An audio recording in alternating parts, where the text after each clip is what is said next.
एक सांसद जिसको केंद्र सरकार ने सुरक्षा में कमांडो दिया है, वाई कैटेगरी का सुरक्षा दिया गया है।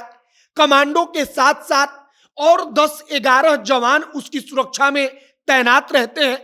उस सांसद को पटना के सड़क पर पीटा गया। पीटता कौन है? तो बिहार पुलिस। अब 30 अगस्त को वह महत्वपूर्ण तारीख है जब 30 अगस्त को पटना के डीएम और एसपी को लोकसभा के अध्यक्ष के सामने जाकर पेश होना है। हमने इसके बारे में पढ़ा तो पता चला कि एक कानून है जो सांसद को विशेषाधिकार देता है कि किसी भी परिस्थिति में उसके साथ कुछ ऐसा व्यवहार नहीं होगा जैसा बीजेपी के सांसद जनार्दन सिंह सिग्रीवाल के साथ पटना में किया गया। मतलब कि वो कहते रहे कि हम सांसद हैं, हमको छोड़ दीजिए, फिर भी उनको पीटा गया। अब इन तमाम चीजों को लेकर 30 अगस्त को पटना के डीएम और एसपी लोकसभा के अध्यक्ष के सामने जाकर पेश होंगे। अब इसका नियम कानून क्या है, क्या कुछ हो सकता है, आपको हम आगे एक एक करके समझाएंगे। बाकी नमस्कार, मेरा नाम है मोहित कुमार सिंह और आप जनता जंक्शन देख रहे हैं। सबसे पहले कहानी की शुरुआत कहां से होती है उसकी थोड़ी सी चर्चा कर लेते हैं। होता क्या है कि राजधानी पटना में भारतीय जनता पार्टी विधानसभा घेराव करने के लिए अपने नेताओं के साथ, कार्यकर्ताओं के साथ सड़क पर उतरती है। अब जनार्दन सिंह सिग्रीवाल जो है बीजेपी के सांसद, उनको पटना की सड़क पर दौड़ा दौड़ा कर पीटा गया। वे चिल्लाते रहे कि हम सांसद हैं। उनके सुरक्षा में तैनात कमांडो जो था वो जब पुलिस का लाठी देखकर उनको किनारे हटाते हटाते खुद किनारे हट जाता है। उनके सुरक्षा में तैनात सुरक्षाकर्मी वो खुद ब खुद किनारे हटने लगते हैं, क्योंकि पटना पुलिस ने उस वक्त पर किसी को भी पहचानने से मानो इनकार कर दिया। अब जनार्दन सिंह सिग्रीवाल जाकर लोकसभा के अध्यक्ष से कहते हैं कि हम तो इस सदन के सदस्य हैं, हमारा विशेषाधिकार है, उसका हनन हुआ है।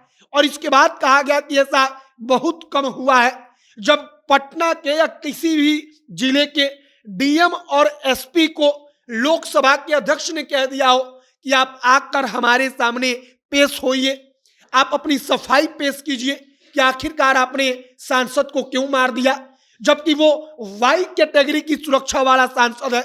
मतलब कि उसको तो केंद्र की सरकार ने सुरक्षा दी हुई है, विशेष सुरक्षा, वाई कैटेगरी की सुरक्षा।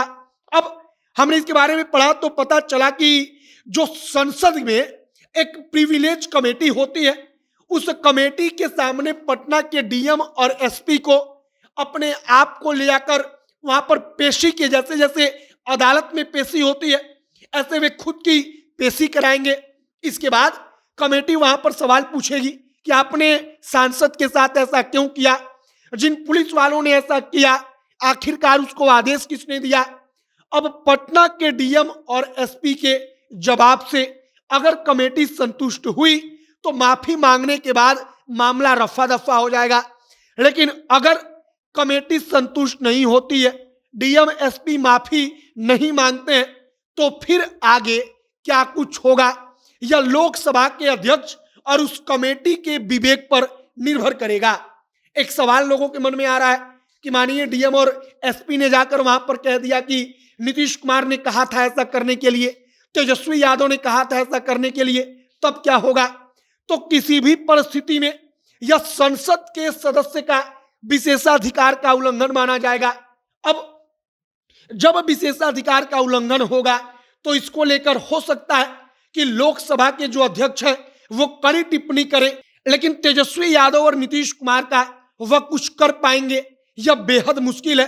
फिलहाल कहा जाता है कि आमतौर पर माफी मांगने के बाद इस प्रकार का मामला खत्म हो जाता है, और ऐसा बहुत कम होता है जब लोकसभा के अध्यक्ष डीएम और एसपी को, एसएसपी को अपने सामने उपस्थित होने के लिए कहें। लेकिन पटना के मामले में ऐसा हुआ है। अब आगे देखिए कि 30 तारीख वह महत्वपूर्ण तारीख जब पटना के डीएम और एसपी वहां पर जाएंगे, वे कमेटी के सामने उपस्थित होंगे और इसके बाद वहां पर कमेटी क्या कुछ कहती है आगे बताया गया है कि पार्लियामेंट्री प्रोसीडिंग चैप्टर 8 का एक कानून है, उसके तहत सांसद को कोई पुलिस वाला प्रोटेस्ट वगैरह में मार नहीं सकता, क्योंकि वह उसको उसको इस बात का अधिकार है कि नागरिकों का आवाज उठाने के लिए वह इस प्रकार का आंदोलन कर सकता है। लेकिन पटना में सांसद के ऊपर लाठी गिरी तो उसके विशेषाधिकार का हनन हुआ, मतलब कि जनता की आवाज को उठाया गया तो किसी दूसरी पार्टी की सरकार ने उसको पिटवाया, ऐसा आरोप लगा। अब आगे देखिए क्या कुछ होता है। जो भी जानकारी, जो भी और अपडेट आएगा सब कुछ आप तक पहुंचाएंगे। कैमरे से विशाल खड़े हैं और मैं मोहित कुमार सिंह। बहुत बहुत धन्यवाद।